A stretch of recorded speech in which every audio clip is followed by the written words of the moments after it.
Moving forward with freshman seminar is going to be a lot of independent Nearpods. So in order to do those, you're going to go to our resources tab. The GHS freshman 22-23 years will probably be down here and shared by others. When you open that up, you'll see class 11 is there and class 12 and so on will pretty much follow a similar format. Whenever we're doing Nearpod, this is kind of the format you would do. So when you open that up, remember we open that up because the teacher instructions are there. But this is the folder that you copy to your class's Schoology page. You can see in the instructions, you have a PowerPoint that'll guide you through the steps. Take a look at the lesson, copy that student folder into Schoology just before it's time. And the difference now is you're going to insert a Nearpod link.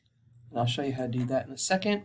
And then again, set up the grading for that bell ringer and insert your own column for class 11 Nearpod. I give it about 10 points because you can usually see it out of 100. So it's just an easy conversion. So the way we do that, let's go ahead. We're going to take this student-facing folder.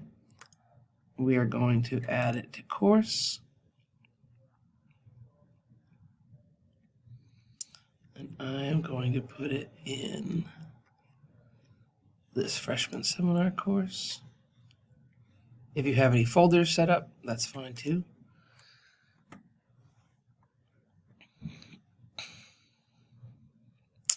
Now I'm going to go to that course because I don't want it to be published quite yet. So we will unpublish that.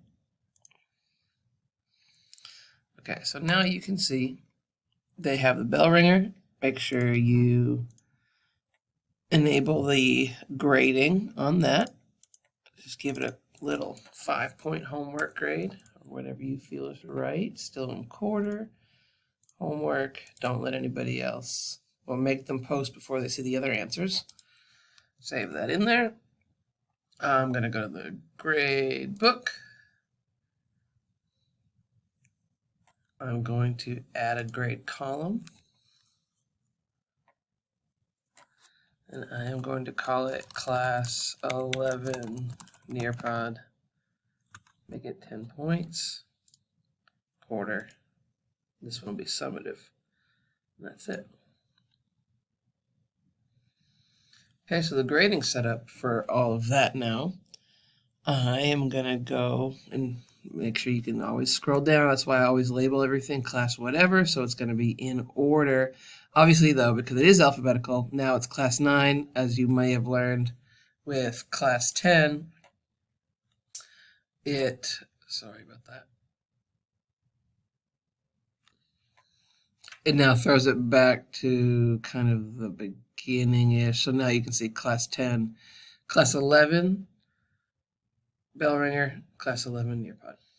Okay, so still not done quite yet setting this class up because we need to put the Nearpod link in there. If you look at this class 11 right here, it says click here to enter Nearpod, but there's nothing to click on. You need to launch your own Nearpod and create your own link here.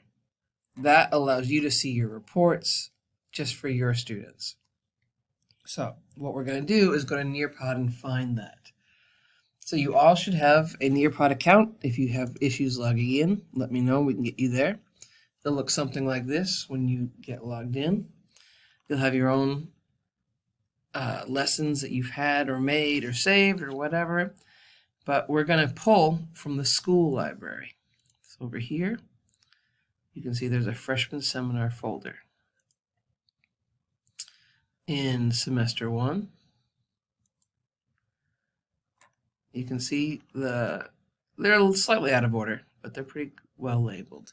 So class 11 right here. When you hover over it, yours will have a secondary button that says add to my library. You're going to click that or add to my lessons. Click on that. Sometimes it'll give you an option to stay here or go to the lessons, whatever you want to. But once you've added it to your own lessons from this school library, you can go back to my lessons. And now I have a million, so I just gotta find it real quick. But yours, the most recently, will pop up here. You can do some searching if you need to. But here it is. So now class 11's is here. And I have the option of live participation or student paced. I'm going to click student paced. That means they can do it asynchronously. And if you want to do it live, that's totally your call, but this is just an option for you. So now, this is where I can get my link. I also want to point out that automatically when you start a Nearpod, it gives you about 30 days. If you want to change that, you just click on that and you can change it. I generally like to put it somewhere like the end of the grading period. So if they do it late, you don't have to mess with that link. Apply changes.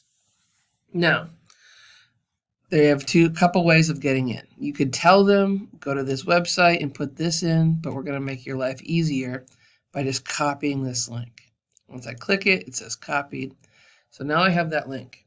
I go back to this page in my Class 11 Schoology.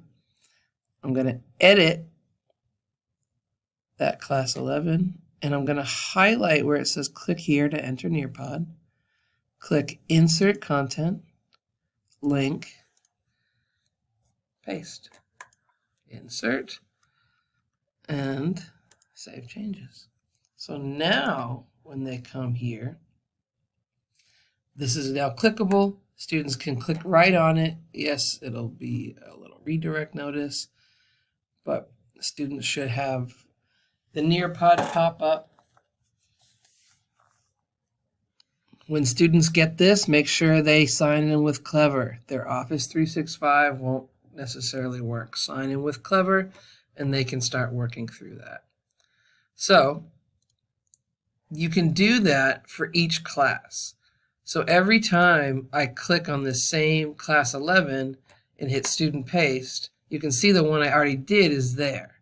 Or launch a new one. So if you have multiple freshman seminar classes, you could have it in you would launch 2 different links. If you just have one, you can always get back to it by clicking on it, share, and then I'm back to my link again. Once students have started working on it, you're going to see it start to populate in reports. Yours will probably pop up, the most recent one here at the top. So what it looks like when you click it on it, however many you launched would be here. You can click on it. And now you're going to see your students' names, and of all the things inside the Nearpod, open-ended questions, quizzes, whatever it is. This one had a lot of open-ended questions. You can see if they've done it or not. And then this total participation is basically whether they've completed the whole thing. This is generally what I grade people on. So if they did 100, they get all 10 points. This would be a 3.3 and so on. So you can access everything there, and your students have a nice, clear way to access everything they need right in Schoology. Hope that helps.